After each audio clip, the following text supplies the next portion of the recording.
მოგესალმებით, ამ ამოცანაში ჩვენ განვიხილავთ 23 ამოცანას.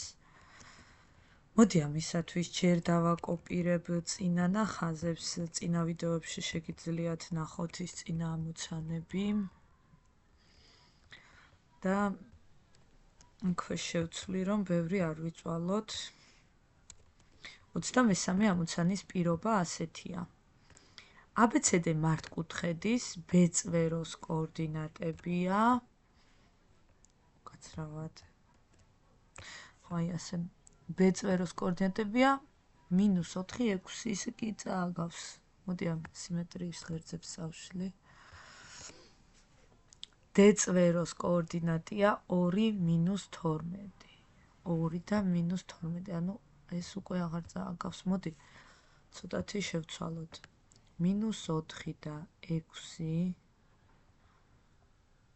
ესე იგი უფრო მაღლა უნდა იყოს, აი ასე. D-წერტილის კოორდინატი თუ გვინდა რომ იყოს -12, ესე იგი 3-ჯერ უფრო ქვევით უნდა იყოს და 2 უნდა იყოს 6.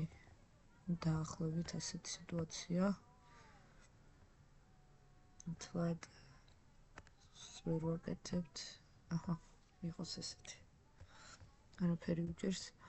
ესე იგი B და C წვეროს კოორდინატები ვიცით. უბრალოდ B-ს კოორდინატები ვიცით და D-ს კოორდინატები. უნდა ვიპოვოთ მართკუთხედის გვერდების სიგრძეთა შეფარდება.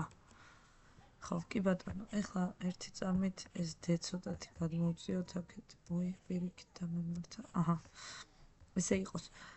ეხლა მოდი ჩვენ ძალიან მარტივად ვიპოვით BC-ს სიგრძეს, იმიტომ რომ ვიცით რეალურად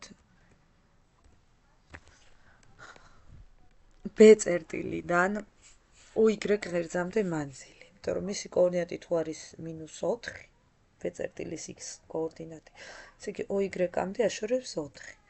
ასევე ჩვენ ვიცით D-წერტილის OY ღერძამდე მანძილი, რაც არის მისი X კოორდინატი, ანუ 2. ანუ BC-ს სიგრძე გამოვიდა ამათი ჯამი, ხო, ცხადი არისგან შედგება BC. რა მანძილის არის OY ღერძიდან D-მდე, ის მანძილია C-წერტილიდან OY ღერძამდე. და B-დან OY ღერძამდე 4-ია, 4-ს ვუმატებთ 2-ს, გამოდის 6. BC გავაკეთეთ. ახლა ვიპოვოთ CD ან AB, რაც ერთი და იგივეა.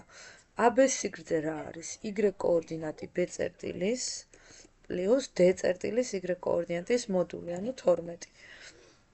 ანუ 18.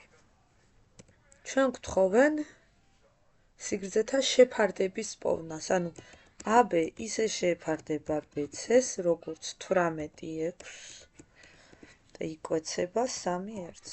აი ეს იყო რაც გვთხოვეს. იმედი მაქვს, რომ საინტერესო იყო თქვენთვის. მადლობა ყურადღებისთვის და არ დაგავიწყეთ არხის გამოწერა.